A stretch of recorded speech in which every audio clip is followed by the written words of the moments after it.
Can you imagine the crazy things people are doing before getting married? Sheila was about to get married. Finally, after her boyfriend of 5 years proposed, she was over the moon. She'd been waiting for this moment and started planning as soon as it happened. A week to the grand event, her friends surprised her with a bachelorette party.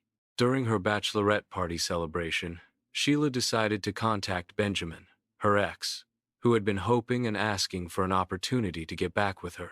She informed him that she had one bucket list item that she wanted to do before she got married and was offering him a chance for the last. In this message, she shared that she was interested in participating in physical intimacy. She asked Benjamin to share options of gentlemen who would be interested in partaking. Initially, Benjamin was a little hesitant. He had always wanted her for himself, but she mentioned those were her terms and conditions. If not, you have to pass. So he eventually agreed and shared a few options of friends of his that, he was willing to do it with. Sheila selected Michael and Ebenezer, two longtime friends of Benjamin. By the time Sheila's bachelorette party had ended, she had created a whole new plan with Benjamin. After having a conversation with all parties involved, it was agreed upon that everyone would sign an NDA. No one would ever speak about this until death do them part. The event would happen at Benjamin's house, and everyone was to use some form of public transport to get there. No trace, no evidence. Last but not least, during that time, everyone's phone will be switched off. The day agreed upon was 3 days before the wedding. During the whole planning process, Benjamin was the least excited about the process. However, it was his last opportunity to have his cake and eat it too. So he went along. D-Day arrived. They all met at Benjamin's place. They started talking, having a few drinks, a couple of bodisiacs to really bring the mood. So they started one by one by one. They were having a great time. Sheila was enjoying it. Then she decided to step it up a notch and invited all of them to participate at once. Again, she enjoyed it, asking them to increase the tempo and give all the energy available. Until Ebenezer realized Sheila had blacked out. He checked her pulse and realized she was gone. In complete shock, all three men stopped at once, not knowing what to do next. It took them another hour to figure out what to do with the body. They couldn't call police, they couldn't call their relatives, and they were stuck. So they decided their best option in the dead of the night was to move the body and burn it in some faraway bush. No body, no evidence, no repercussions. Eventually, all of them returned back to their lives, changed indefinitely. Over the next few days were the absolute worst for Sheila's family. No text, no message. She was completely gone. Her fiancé had no answers, and a police investigation was opened.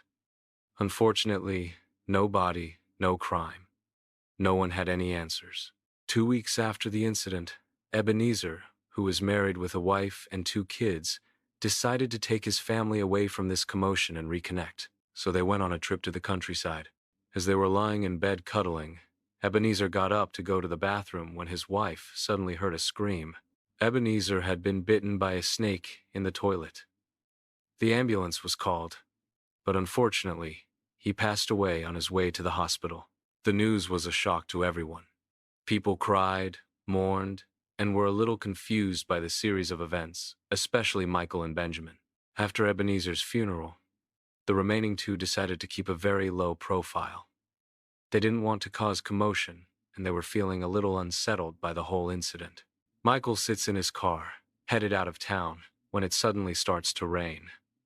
Thunder and lightning, and the storm picks up. He decides to park his car at a nearby bus terminal, hoping to wait it out until a huge tree branch falls, lands on his car, the driver's side, and ends his life instantly.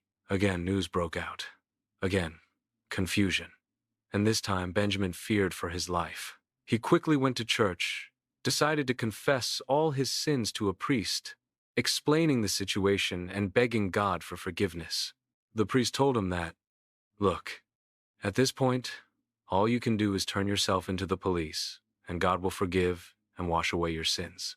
Keeping that in mind, Benjamin went to the police station, confessed his sins. Considering that he had turned himself in, 5, he received a lighter sentence.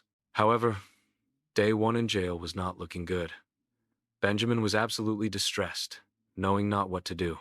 The food was garbage, he missed his family, and he was in a bad mental space. He sat in the corner of his cell and cried and cried. Eventually, ready to go to bed, he mysteriously slipped and knocked his head on the corner of his bed. Again, ended his life, instantly. At this point, all 3 men and a woman involved in this have been unalived by a mysterious set of circumstances. That's the story I've got for you guys today. Don't forget to like, comment, subscribe, and share. Bye!